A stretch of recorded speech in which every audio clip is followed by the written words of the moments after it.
of memories. I promise I won't share them all. Bite it. I'm not getting any closer than this. Bite the mic. Somebody else is breathing on it. Okay, we had a lot of fun growing up in Barrie, Shanty Bay, and our visits to the farms. Fred's gone, unfortunately. My favorite was when we took the poor pigs up a little hill and raced them down. The pigs again. The big sows. And Pat, of course, always. Poor Fred was in a lot of trouble. Pat was always the leader. She was artistic, witty, and loved music, especially dancing. I remember sitting on the stairs at Bayfield Street listening to them playing 45s and jiving. Pat and her buddy at that time, Pat Pratt, used to pretend they were models, and of course I was their dresser and their photographer and their runner. Neil worked, where's Neil? Neil, he worked at Moore's shoe store and had to make the deposits regularly, and he would wait and wait and wait for the pretty red-headed teller. Remember? You do. Marriage followed, and they moved to Aurelia, where Neil started his OPP career. They loved Aurelia and quickly made friends. Pat met Pauline, who I'm sorry isn't here tonight, and had so much in common. They shared a great friendship for many years. It didn't matter where we lived, we always loved each other and had good times. In closing, our parents used to say, Patsy started the Second World War and I, Janetti, finished it. Give her a clap, everybody. So, I'm just wondering, I think, Rose, do you want to do that? Are you reading a poem? Or Rosie, which Rosie? Somebody reading a poem? It's this Rosie, okay. Reading. Oh, after Mitchell. So, Mitchell, would that be all right if you come up now? Or do you? Okay, Emily, thanks. Okay, I'll try to get through it. Nope. Don't fight, honestly. From Janie's side of the family. She is gone.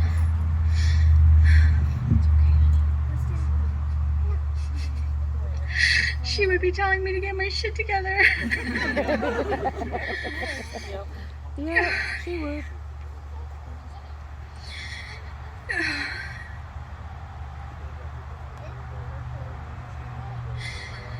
You can shed tears that she is gone, or you can smile because she has lived.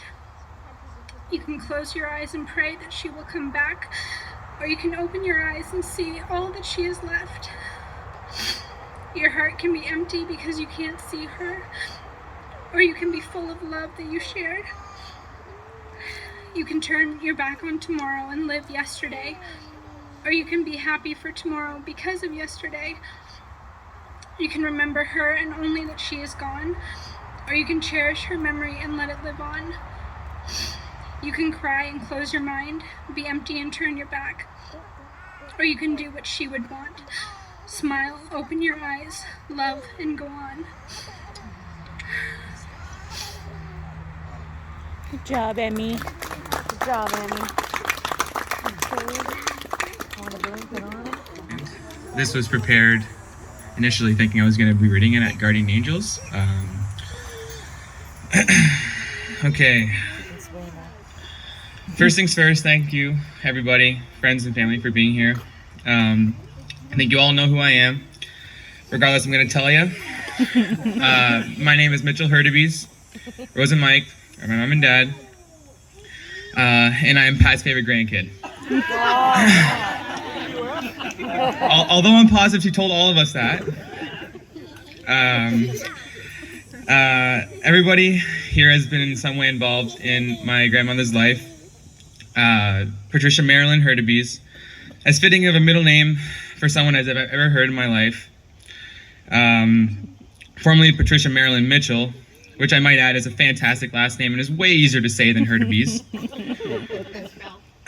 And spell, and telemarketers can pronounce Mitchell and not Hurtubise. Was born in Mansfield, Ontario, 1940. Over the years in our community, Graham actively participated in the Quota Club and the Catholic Church. I was going to say in church, I was going to look up and say I'm gonna try to keep things PG, but obviously if I swear, kids, I'm gonna try not to. I'm gonna try my best not to. Whether you refer to her as Pat, sister, mom, Gigi, friend, cousin, or wife, this is my speech, therefore, I'm gonna refer to her as how I know her, Graham. Okay, here's a few noteworthy details. I'm sorry, there's 4 pages, it's double spaced. There's a few noteworthy details I won't forget about my grandmother. So, Graham's coffee. An intelligent, fashionable, and current lady all of her life. Yet Graham still managed to drink absurd amounts of instant coffee. And it was Nescafe, it had to be Nescafe, and it was terrible. Half coffee, half milk, and just a touch of sugar. To this day, I haven't the slightest idea how, like my dad too, she could drink so much of that stuff with all the easy ways to make coffee nowadays. And she would drink multiple cups a day too. I don't think you would see her without a coffee mug in her hand. Graham drank enough coffee to keep Nescafe in business single-handedly. I heard they're going to have to lay off a shift or 2 because of her passing. If I were to complain about it while I was drinking a cup with her, she would say something like, "What do you think this is, a hotel?" I don't know how, but it tasted better when I drank it with her. It was still awful, but it was drinkable. I'll admit, sometimes a morning coffee really goes well with a cigarette, eh, Graham? Her shopping and jewelry and clothes. We all know how much Graham loved to get dressed up, put on jewelry, and go out for the night. Whether it was watching Aunt Liz sing, or just something as simple as going to George's for breakfast on Sunday mornings, she always looked her best. She loved to go shopping. I have eyewitness accounts from a certain best friend of mine, formerly an employee at Maurice's at the Aurelia Square Mall, with details of all of Graham's lust for clothes. She still made it to the store mid-pandemic to get her fix. With a middle name like Marilyn, she lived up to the expectation of extravagance, style, and flair when referring to her attire. Her wardrobe consisted of half clothes she made and half clothes she bought, and not once did I see the same outfit on her. Not once. She even made clothes for my aunts and my dad while they were growing up. Also, her jewelry box, which still baffles me to this day, how many different pairs of earrings. Okay, girls, answer this for me, please. How many different pairs of earrings does one woman need? Is there a number?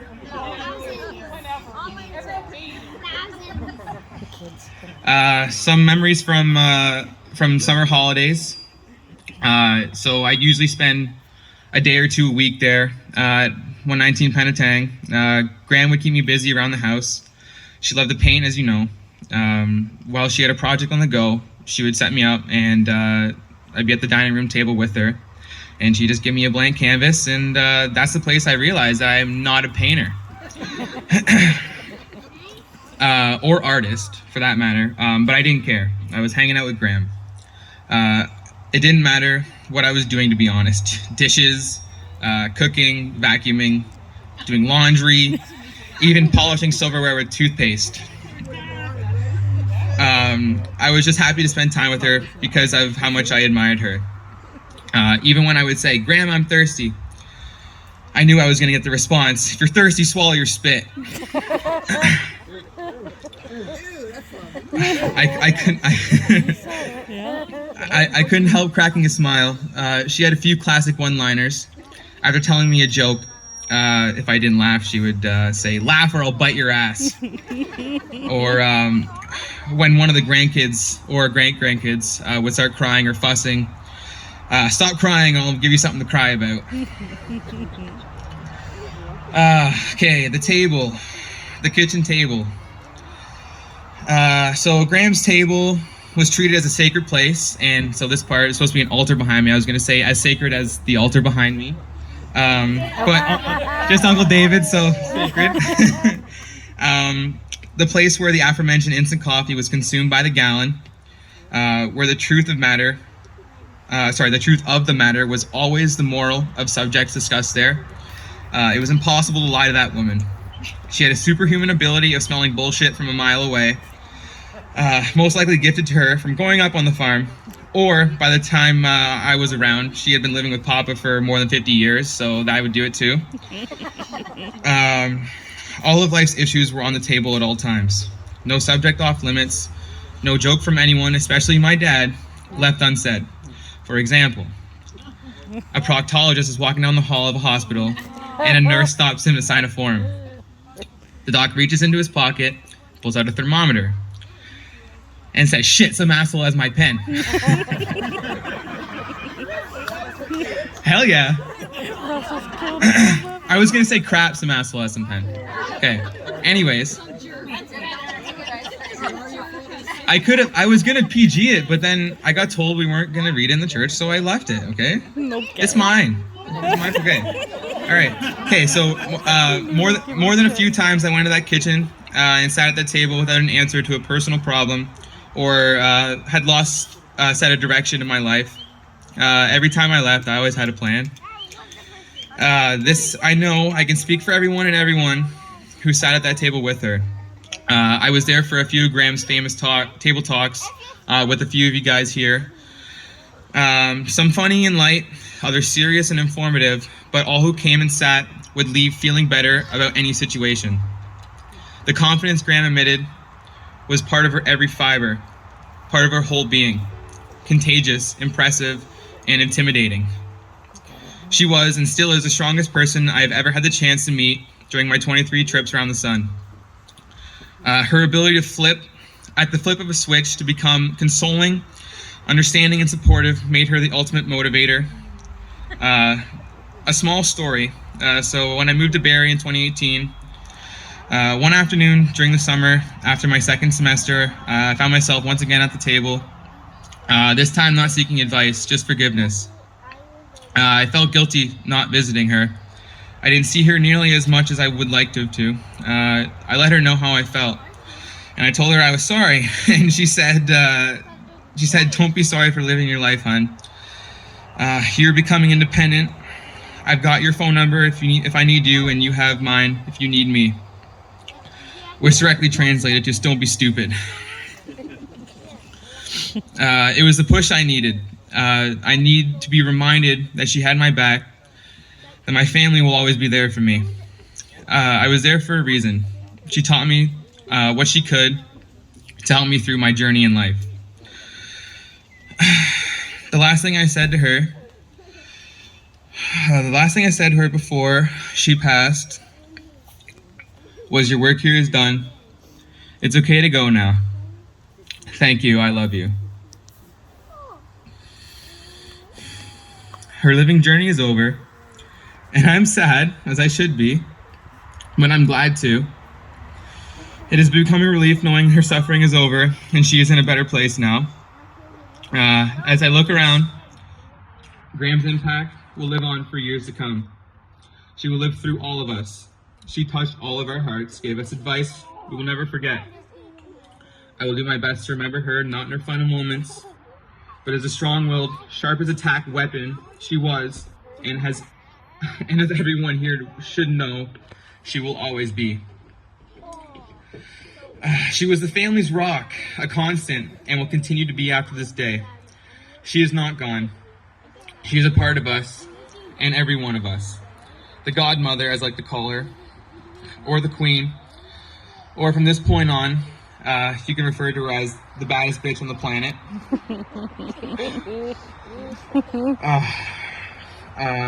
I'll miss you, but I will never forget you.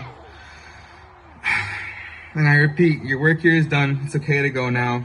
Thank you. I love you so much, Graham.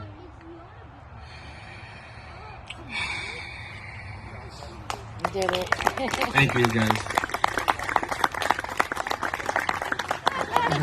MPG. Yeah, so just that, you know, I PG didn't know is if you that. knew, so one of the first nights that I had went out after being widowed, I was at Highland Inn for a concert, and I was looking around for a chair to sit at just by myself, and I looked at this table and I thought, oh, it's a good view of the stage, and there's some chairs missing. So I walked up to the lady that was sitting beside an empty chair, and I said, so I'm just here by myself. The chair's taken. And she said, no, sit down, shut up, the chair's yours. And I went, oh, well, it's going to be an interesting night. And that was Pat.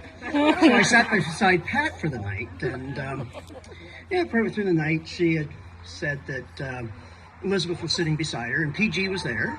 And Pat slipped in there.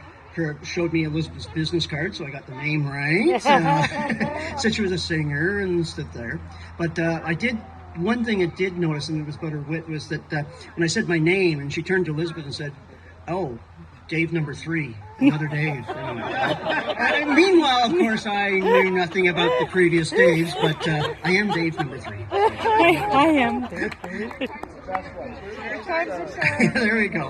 Or is it third time's a farmer? But anyway, that was it. Yeah, sit down, shut up, the chair is yours. And I thought, well, this is going to be an interesting night. So it was a great job, Mitchell. And again, Mike, you did a wonderful job at the church. You only 3 minutes, and you really summed up everything about your mom in that one. And I just thought, as a surprise to everybody, maybe you could go up and do a 3-minute interpretive dance about how you thought about your mom right now, too. Yeah? Later on, maybe a couple beer? Okay. He's volunteering you. There we go. Throw me under the bus. Yeah, all right. So, all right. So, Rose, I'd like you to come up next, and thank you, appreciate it. Okay, these are for Mally, because Mally can't do it on her You own. want to record Rosie? I'll start off by apologizing that I couldn't get up here myself to read my own words. There's just no way I could have possibly done it. Thanks to Mitchell for setting the bar extremely high. Apparently, I should have gone first. All jokes aside, his pure beauty of a speech knocked it out of the park. I never wanted to be prepared for this time to come. How could I when she filled so many roles in my life and was constant guidance for me? Graham played many roles. She was a bonus mother figure, my therapist, and ultimately my best friend, my person. We were always on the same page about everything and never argued in our lives. Anyone who knows me knows that she was my world. I miss her something fierce already, and it's only just begun. I recently said to myself how lucky I am to have had her in my life for over 33 years, yet how much harder it has made this process. I had always dreaded the day where us making memories would come to an end. I tried to convince myself that she would just be here forever. She truly left a lasting impression on everyone she met. Unforgettably, really, what I would give to sit at that infamous table over a cup of coffee solving all the world's problems. Graham taught me so much about life and love and giving, and those are lessons I will hold on to forever. They're all things that have contributed to my happiness in life. I have her to thank for so much. Maybe having a Graham like her has spoiled me a bit. Because after all, I really am her favorite. But Graham, don't ever think that I would ever forget you. You are etched inside my heart for eternity. You were so warm and kind and a whole lot of sassy. No matter what I was going through, you were always there to listen and give me advice. When I was with you, I was home. On that note, I'll finish up by gloating about how amazing everyone has come together during this tough time. Her and Papa really did create an amazing army. Thank you from the bottom of my heart. Nice outfit. You look great. See you later. Mom fired me many times from, You're fired. the caretaking position. Get back out there. She, I stepped on her toes, and I, too loud. Okay. The oxygen. Yes, we laughed about it a lot, because every time I stepped on her toes accidentally, or hit her in the head or something, or stepped on her oxygen tube, it was like, yeah, I know, it's also little figures. We joke about it. Okay, how many times have you fired me? 39, I think now. But, I want to say thank you to all of you for coming today, and we had a beautiful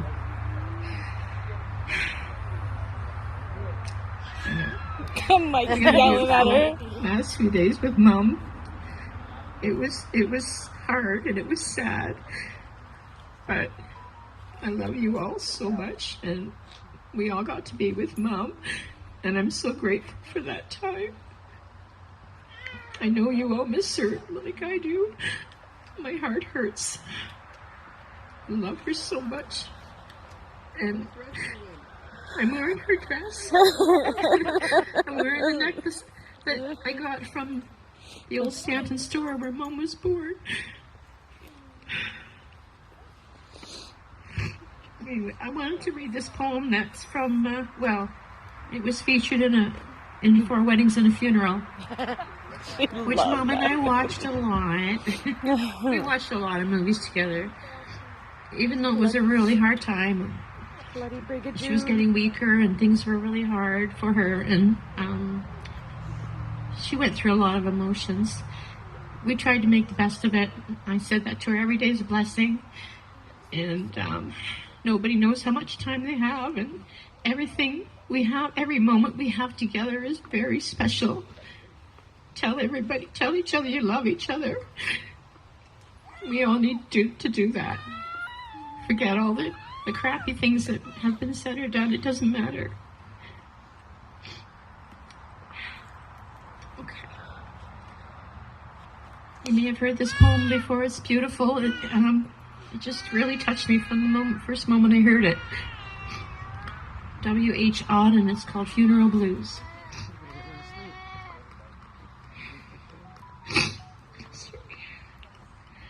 Stop all the clocks, cut off the telephone, prevent the dog from barking with a juicy bone, silence the pianos, and with muffled drum, bring out the coffin, let the mourners come.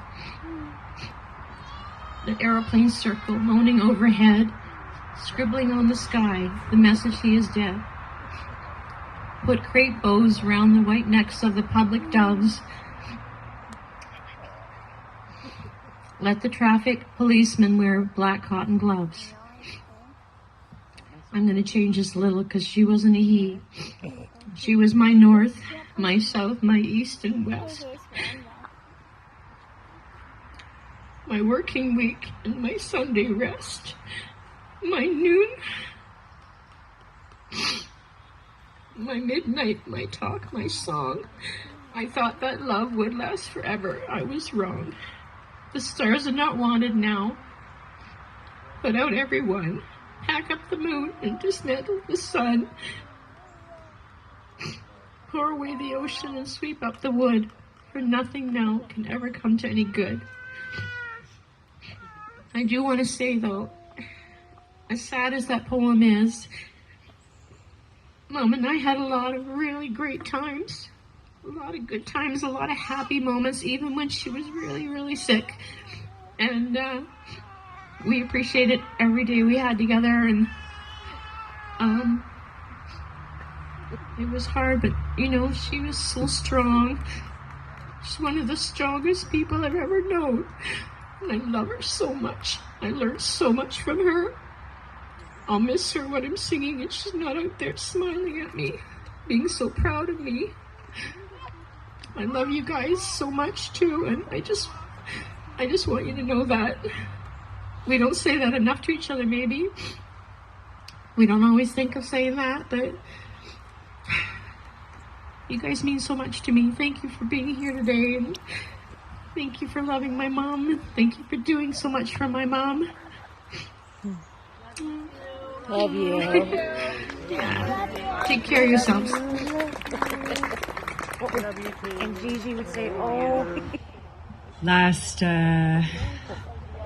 week when I was here, Pat asked for Liz and I to do a concert for her.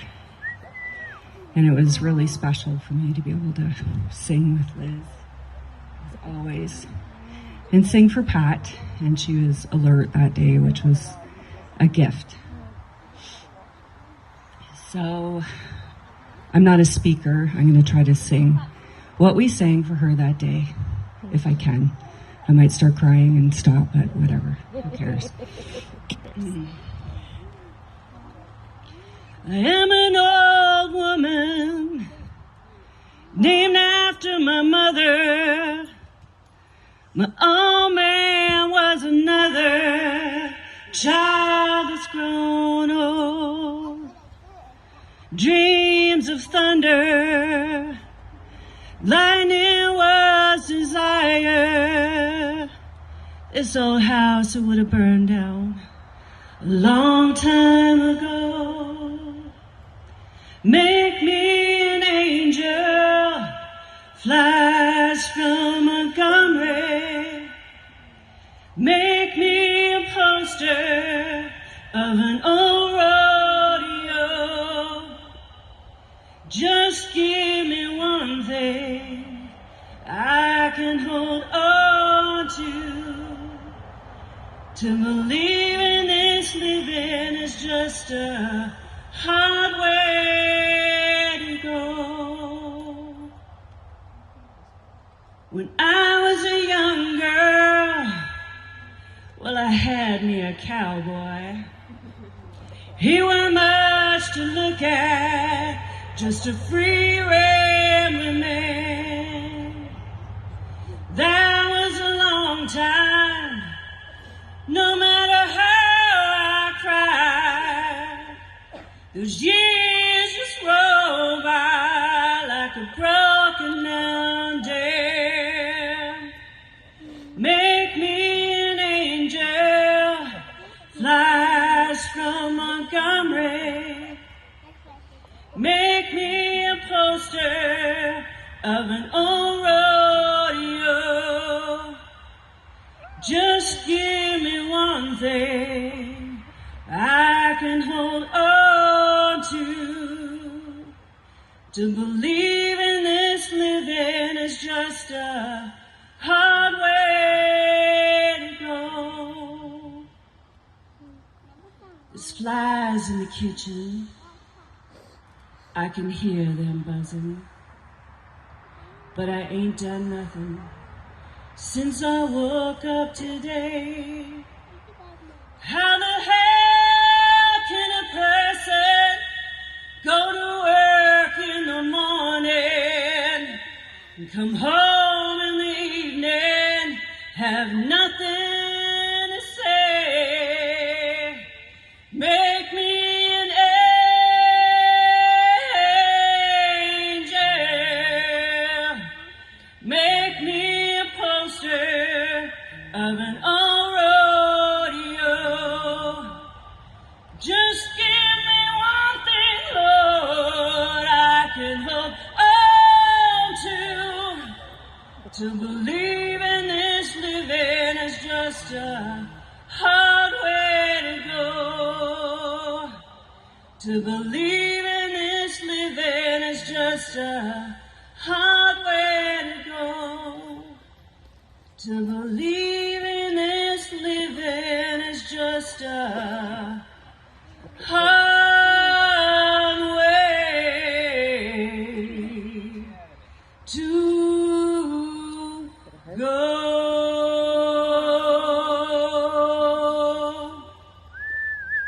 Love you, Pat.